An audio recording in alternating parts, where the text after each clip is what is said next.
Welcome to the Effective Engineering Manager podcast. It's good to be here, Adam. What do you want to talk about today? Hey, Slava. Today we're going to continue with our Agile series that we started. We're going to focus today on stand-ups, the value of stand-ups, the importance, and some techniques that engineering managers can use to have effective stand-ups. Just off the top of my head, what are some of the things you've done with your teams for stand-ups? What are some of the things you've seen work well? Anything that you think is a big benefit or downside of it? Well, I think of all things that we do as engineering managers, especially frontline engineering managers, stand-ups are super important. You don't have stand-ups, you don't have an engineering process. Very simple. And that's of things that work. I would be interested what you've done, what worked. On my side, first of all, having them. And second, making it a habit.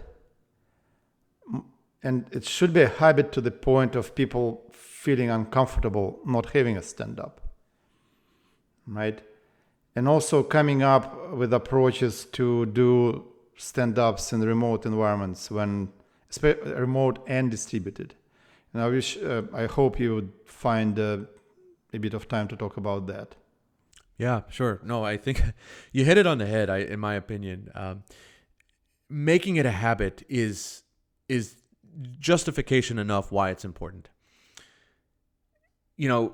Over the course of managing any project, even before Agile became a term, there's always been this challenge of how do you keep people on track? How do you keep things moving? How do you report? And I think historically, the concept of reporting really was always in the context of who you're reporting to, right? Oh, there's a project manager, maybe there's an engineering manager, maybe there's another boss, maybe you had a matrix organization, you had to report to multiple people, but it was always about reporting up, right? Very little had to do with reporting across, right? Or together as a unit. And I think when Agile came around, it kind of took that concept of reporting, this kind of dated, stale, one-directional way of tracking a project, throwing it up in the air and letting it see where it landed, and really said, look, we're going to focus on the most important things, which are people and working software, bottom line, right? And that's in the context of Agile and Scrum and whatever other manifestation that you do for Agile. The stand-up is really about a way for the team to work together, to communicate together, to solve problems and their sprint goals together, right? It's not about reporting up. It's not about reporting to your manager. It's about working together to complete a goal. Because if you work together as a team, as a unit, you're going to be more successful and focused on the things that are in front of you. And especially if you make it habitual, it will solve a lot of problems. And in its essence, it is the most organic way to grow a team. So I think you look at the academics behind building teams. You start by forming a team. The team kind of goes through a storming period and eventually starts to form, right? You don't just bring 5 or 10 people together and just start working high functioning at what their full capacity is, even if they're all, well accomplished folks. It takes time for that unit to form. And you need something. You need a vehicle to grow. You need to water those plants and those seeds to keep them growing, right? You need to take care of them. And an Agile kind of lays some of that philosophy down, and the stand-ups are a manifestation of what you can do daily to keep that philosophy alive and keep people attuned to what's in front of them, right? So that's kind of, the very, I think, heady way of looking at stand-ups. But now let's get into a little bit of, okay, what can you do practically to make them work effectively, right? The first thing is not treating a stand-up as a reporting session. I mean, I can't tell you since Agile came out and it became a popular term and stand-ups became, became a common vocabulary term, how many people I've seen that don't know anything about Agile say, oh, that's a great thing. I'm going to start doing stand-ups, right? And literally they get 5 or 10 people or whatever in a room every day, and it has nothing to do with a stand-up other than a name. It's reporting. It's reporting. There's no structure. You see a lot of, bored people just sitting there waiting with no commitment to each other, right? It could be a random set of people. It could even be a team of people, but they just feel like all I got to do is report my stuff and then I'm tuning out everything else, right? That's not a stand-up. That's not getting any value out of it. I could write that on paper in an email and report that every day, and it doesn't make any difference, right? So that's the first thing. Don't treat it as a reporting tool. Treat it as a team building tool, a collaboration tool, servant leadership at its core. If you're the Scrum Master, it's about gauging the team. This is where emotional intelligence. This is where the execution plan of think, plan, execute that we talked about earlier comes into play. It's all about really being aware of what the team dynamics are and seeing that grow and cultivate. Then some tactical things. Number one, fix a time every day, 5 days a week. Don't skip on it. Don't miss it. Don't cancel it. Don't be inconsistent. If the team, whoever is in the team that day, whoever's there in the office, ideally it's the whole team, but if one person is sick or if the Scrum Master has something else or whatever, something comes up, the team still meets. They still meet every day. Make it fixed, find a convenient time, and it should be early in the day. It's not, you don't want to do it at 1:00 in the afternoon. You don't want to do it at, you don't want to do it at 7 a.m. I mean, pick a reasonable time. It should be right. I always say it this way, find the time around the time when your team generally comes into the office or when everybody gets there. Give everybody about 15, 20 minutes, half hour max to get their cup of coffee, collect themselves, read a couple emails, but not too much longer than that. And then they come into the stand-up, and ideally it's a single location. People are standing up, same time, and where they're ready to think of it as like a morning workout, right? It should feel like that. It should feel like, okay, I'm going to stretch and get ready for the day. I'm going to have a plan in front of me. I'm going to be energized. So keep it fixed, keep it consistent. Don't skip it. Work with your team to find what that right time is. Like I said, ideally early enough in the morning, in the same place. Then the duration. This is because you're meeting every day, because you're already in the context of a sprint that ideally has been estimated and planned. You should not have to spend more than 20, maybe max 30 minutes on a stand-up. Now, in this episode, we're going to focus purely on stand-ups in a local environment, and then we're going to talk about how you do stand-ups in a remote or global environment in the next episode, because remote teams bring a completely different dynamic of it. But what we'll see is that regardless of how many teams you have, you're always going to have a local, when we're in the office, stand-up with the folks that are there in that location. All right. So meet in the same place. Everybody is standing up, literally, and you have it fixed to 15, 20 minutes, right? 30 minutes max. Everybody comes in ready to talk about what they did the day before of note, right? It's not a diary. It's a digest. What they're going to do today of note, right? Think about if there's 5 or 10 other people in the room, what is it that I need to mention that what I'm doing that is going to be of interest or impact somebody else on the team or towards our common goal? And then most importantly, anything I'm blocked by, any challenges that I'm faced with, right? Because that gets the thought process going from the team. It helps build these collaboration sessions. So having those kind of a little bit of structure in place and having it regularly, people know, okay, this is only going to be 20 minutes of my time. It's going to be succinct. People are going to learn to be brief, right? They're going to be focused. And you're going to cover the things that need to be of note for that day. Does that make sense? Some of the tactical stuff to stand-ups? What do you think? Well, you know what? I just took a couple of notes, and I think you have brought up a very good point, which I have totally forgotten about. That stand-ups are of all things, a team building tool, right? Because I do remember when I started doing it first time, it was just amazing, right? It goes from nose to the grinding stone to, wow, I know what my team is doing. I know what everyone is doing. And sometimes you can say, hey, you're doing this, I'm doing that, we need to talk, right? Happens all in my stand-ups, it happened, I think, every day. When team found an opportunity to discover something new and connect on and help each other, right?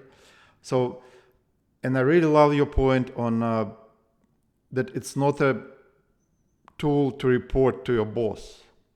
And oftentimes, and I'm still seeing it around me, stand-ups are seen as, hey, okay, boss, this is what let me tell you what I was doing, right? This is not for the boss. In fact, I think good stand-ups, in good stand-ups, the boss or the scrum master, if the process is already set up, they should just be quiet, right? Just the team talking and sharing, right? And also had a very good point about energizing. For me, it worked 100% of times, right? You get in and you get out, like the team is doing stuff, we are moving forward, we are making progress, I'm a part of it, let's do it, right? It works really well. And also I think you have a very good point on time boxing, right? Because stand-ups, they started as physical stand-up, and people standing up are not gonna spend 2 hours talking, right? So now these days we're all sitting on our butts with Zoom and everything, right? But it's still a stand-up. Should be short, 15, 20 minutes max. And what I can add to those three great points that you just made is one thing that we need to watch through stand-ups is avoiding let me explain situations, right? When someone goes into, really dives deep, they did something interesting, really cool, and they just begin to explain, and all of a sudden, instead of here we are now, it goes into let's talk about it, right? Then it's a trouble. And even if people say, hey, I have a problem, someone says, I know how to solve it, they should say, okay, let's connect after the meeting and work together. Yeah, good stuff. Yeah, and that's a great lead into the next part, which is what is the role of the Scrum Master in this, in a stand-up. So once you've defined the structure of the stand-up, when it is, who's in it, all that kind of stuff, now it's about running the stand-up. And the Scrum Master, and I'm using the term Scrum Master because in the Scrum parlance, I mean, that's the person who really runs the stand-up. But let's not get tied up on terms too much. Let's just talk about what the role is. This is usually the person who has some form of responsibility for the deliverables outside of your team, right? Usually it's a technical manager lead in an engineering team. Could be a project manager, although there are reasons why that doesn't always work well. Could be a senior engineer running it. It doesn't really matter who. What matters is that person be very aware, right? Have a good foundation of emotional intelligence, has a good understanding of what the team does in the roles, and also has a good understanding of a little bit of depth in the architecture and the technical background of the team, right? To be able to speak that language a little bit, if not a lot, and be able to act as a guide when challenges come up. And what that Scrum Master is going to do is a few things. One, make sure that everybody in the room gets an opportunity to speak. Make sure that each topic each story that's in progress gets attention. And number 3, encouraging collaboration. So you mentioned, certainly people are going to want to share what they've done, be proud of it. We don't want to shoot that down, but you're right. If something is of note where you think, okay, we need to explore this further, we want the Scrum Master to be the one to say, hey, that's a really good topic. Let's have an offline conversation. Maybe how about we do it right after this meeting, right? So that or right after the stand-up, I should say, so that you keep the cadence moving. You keep people understanding that there's energy here, and that we don't want this to divulge into a design session. And I think there's a longer term thread to that. That again, coming back to the habit of things, if the team sees that happening all the time over a long period of time, they start to become more rhythmic in how they approach the stand-up. Right? They know what to bring to it, what not to bring to it. They know what the purpose is. They become more flexible. So I think certainly keeping folks on track, encouraging this collaboration, setting up, say, hey, let's figure this out afterwards is important. And then the next part, which kind of is going to the next sect here, is as a Scrum Master, make sure you're using some form of a visual, right? So if you are in a room with folks, in the post-COVID world, you should have a whiteboard that has the stories that are in progress and literally show the state of everything. I mean, for people to be able to see it. Worst case, if you can project, your Jira dashboard on a screen or something, that visual reinforces the importance of what we're doing, right? It's not all of us just coming in to have, water cooler talk or just kind of have an ethereal idea of what I'm going to do today. It's connected to the actual work itself. I mean, we're actually doing stuff here, and we need to see things moving along. And trust me, when you have that visual, folks there'll be a little bit of awareness. Say, hey, man, if my thing doesn't move forward by tomorrow, it's going to show on the board, and we're going to get not necessarily questioned for it, but it's going to be visible, saying, what's going on here, right? So it reinforces the need to your ownership of your own work, and that being visible to the team every day. And then the other thing, so talking about building the team, right? One of the things that I've seen is that, you put a team together, you have stand-ups every day. After a few months of that team doing that, they become far more flexible to adapt to anything that goes on, right? For example, there may be a time to say, okay, we start the day. Let's say there's an outage or a customer reported issue, right? It's on everyone's mind. We still are going to have the stand up, but we bring that topic to the stand up, right? In our previous episode on Agile, we talked about Agile not being, practical Agile not being textbook, that things come up every day that you have to address. Things come up that you have to discuss. You can't just live in a vacuum. This gives you an opportunity to do that, right? Say, hey, who wants to take on this? Okay, I have space in, my day. I can take on this. Okay, great. So-and-so is going to take on this. So it allows that adaptability. And I've actually seen cases where you put an Agile team up against a non-Agile team as far as being flexible and nimble. And the Agile team is always going to be far more flexible. And I've seen that come from executive management all the way down, saying, wow, this team, it's not that they necessarily did more, but you could see they were able to take on something that came up suddenly. There was a fire, there was, a change in a requirement, something, because they're working collaboratively. There's a common sense of trust. It's not thrown onto one person. And the team already has this regimen of kind of absorbing stuff daily, dumping it daily, and assessing problems daily, right? And so things that come up daily fall right into that kind of process. So just to reiterate that, role of the Scrum Master, servant leadership, allowing everybody to participate every day, training folks to be brief and making sure everything is covered as best as possible, using visuals, and building this sense of collaboration for becoming very flexible. What do you think of that? Yeah, this is good stuff. And I think one of the things which maybe worth exploring is Agile on Scrum, not to be by a book. And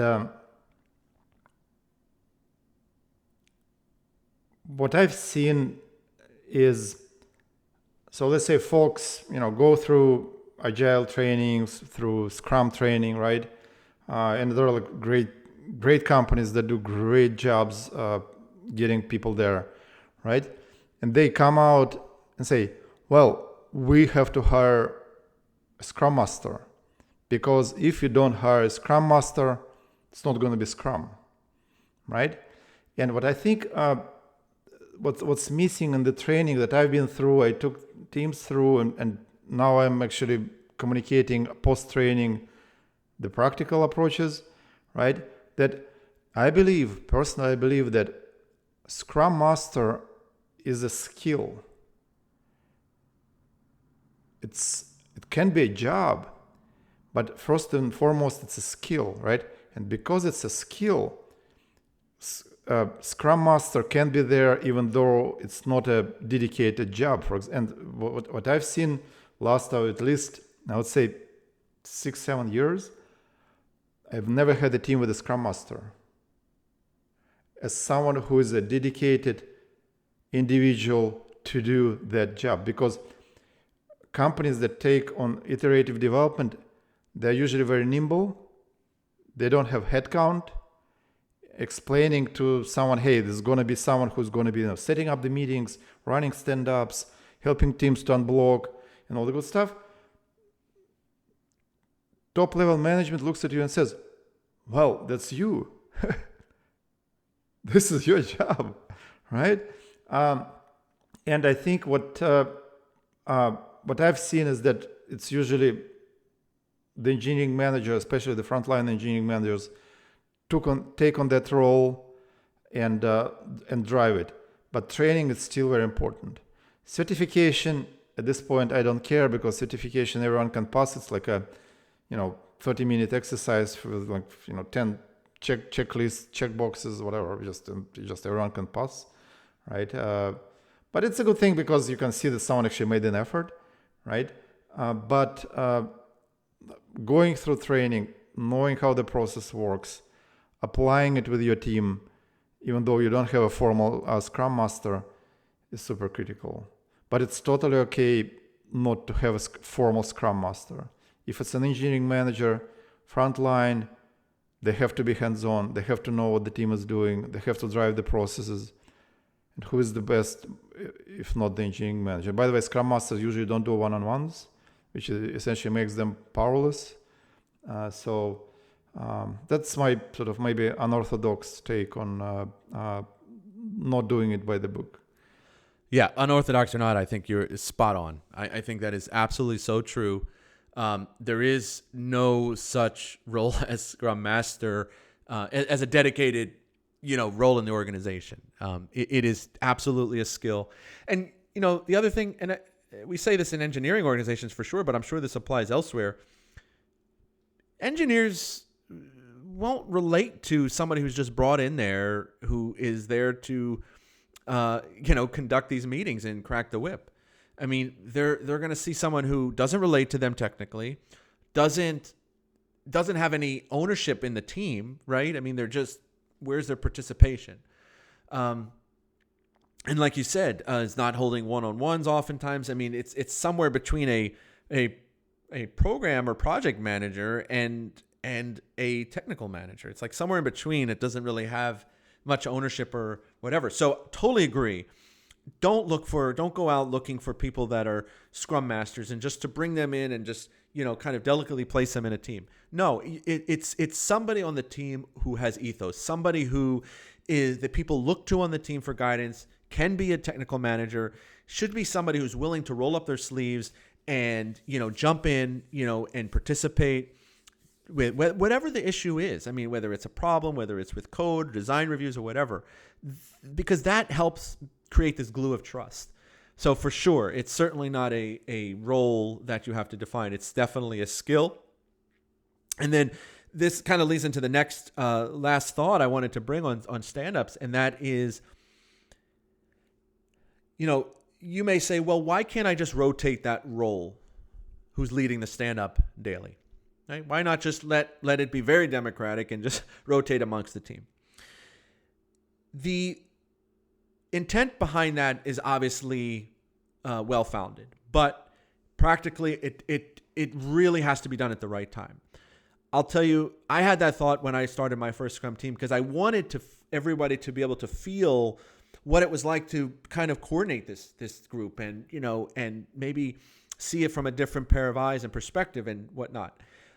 But you realize very soon after trying that people are not ready, especially folks on a team who aren't used to doing that, when the culture of trust isn't built amongst the team. And what ends up happening is you have inconsistency. So it goes against our first tenet here that stand-ups should be consistent. You have folks get in front of the team and kind of it becomes silly. They become, you lose focus. You really don't get stuff done out of it because they're not helping drive it.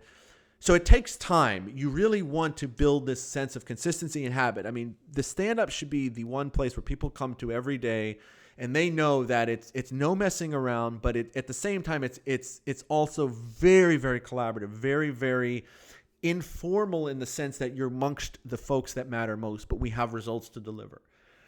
And I think when you get away from that, that's when it becomes a problem. Now, if the team has been doing that for 6 months, a year, actually, in my case, I think it took close to almost a year and a half before I felt we were even at a point where at least one or two other people could help run the stand-up and still be as effective. It takes time, really does. Again, that person needs to be aware of what other people are doing on the team. They have to be aware of okay, where are we going with all this stuff that we're doing? Connectivity to results, connectivity to we're not just a feature factory, really getting stuff done and helping to drive that. So the Scrum Master, whoever's facilitating that role, has to be somebody who can stand in front of that group confidently but also unintimidatingly and help the team move forward, right? And the last thought on that is, because of that person has to be confident enough to do things like politely cut somebody off if it's starting to become, go off on a tangent, or kind of steer somebody back if they're really not bringing anything of value, or make sure that you're focusing on the stories of priority. I mean, if you've got 10 people in that room and each person's working on a different epic of some kind, so there's very disjoint, then it becomes very difficult to cover all those things and still have unity. So you have to kind of come into that meeting every day and say, okay, what is it that I need to do to maximize the performance of the team, right? So you always are going to start with your high pressing stories, the things that are really need to get done this sprint, the things that are really most risky, really focusing on being able to help the team.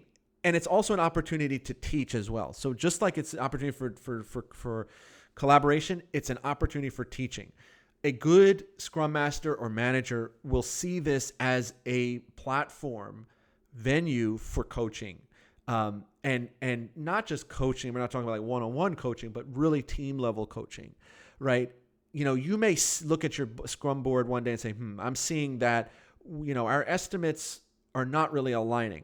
So when you go into the stand-up, you're going to make it an indirect point to kind of remind folks that, hey, we estimated this to be 3 story points, but we've already spent so much time on it. Let's correct ourselves. And make it a theme amongst that day's discussion. So people leave that meeting saying, okay, wait a minute, I maybe need to go reevaluate my estimates. Or I need to pay attention to this, right? You're steering the team constantly. And that ultimately is what the point is of the daily stand-up, to build this collaboration, to steer the team, to coach them, and get better incrementally. And that's exactly why it's fundamentally different than a status meeting. It's fundamentally different than just standing there and reporting to your boss, because standing there and reporting to your boss is just so that they can mark something red or green, has absolutely zero feedback to helping me in my job today, getting the task that I need to get done. So those are the key things for me in stand-ups. And, I think it's absolutely the most fundamental thing that you can do on a day-by-day basis in a team setting that really grows the team further and gets you to that point where you're performing at the level that you anticipate. Yep. And I really liked your point about people skills, right? And consistency, that we don't want to rotate, because running a team meeting is a skill, and it requires people skills first of all, right? How to land the result, which is team update, without pissing anyone off, right? And this has to be someone with good people skills, and this is what we expect from the engineering managers, right? But I was thinking that delegation is possible temporarily. For example, if someone goes on a vacation, right? Stand-ups have to go on. It's like show must go on, stand-ups must go on, right? I think an engineering manager has to think ahead of time about mini succession planning, right? Who is the best on the team to take over for stand-ups for a week or two, right? And they have to, I believe they should be planning it ahead of time. It should not be reactive, right? It should be responsive, right? And I think every team always has an individual who has this, a bit more kind, a bit more attentive, a bit softer, right? And those guys could be good candidates for stand-ins for stand-ups, for driving stand-ups. Yeah, absolutely. I mean, having a succession plan is absolutely, and you want to when you're building that team or composing the team, you always want to be thinking about, okay, who's going to be my backup, right? But then over time, that backup or someone who can run the stand-up could ultimately be anybody on the team who has become versed enough and aware and passionate.